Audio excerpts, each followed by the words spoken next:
ব্যাপারটা এমন নয় যে লোকটা হাতিটিকে ধাক্কা দিয়ে উপরে তুলছে, বরং হাতিটি নিজের শক্তিতে উপরে উঠে যাচ্ছে।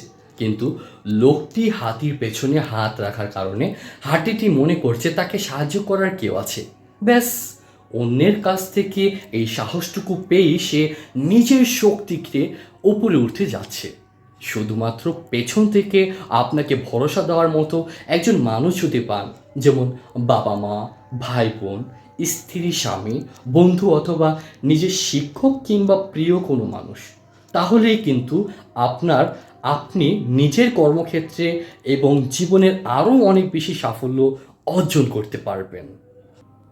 ঠিক যেমন এই হাতিটা দেখতেই পাচ্ছেন যে তার নিজের শক্তি বলে সে কিন্তু উঠে যাচ্ছে, তবে তার পেছন থেকে একটা সাপোর্ট, একটা নিজের প্রতি আস্থা এবং বিশ্বাস থাকার বলে সে খুব সহজেই উপরে উঠতে পারছে। কিন্তু তার মধ্যে যদি সেই বিশ্বাসটা, সেই সাপোর্টটা, সেই মানে মনের আস্থাটা যদি না থাকতো, তাহলে কিন্তু হাতিটি খুব সহজে এই উপরে ওঠার চিন্তা করতেই পারতো না।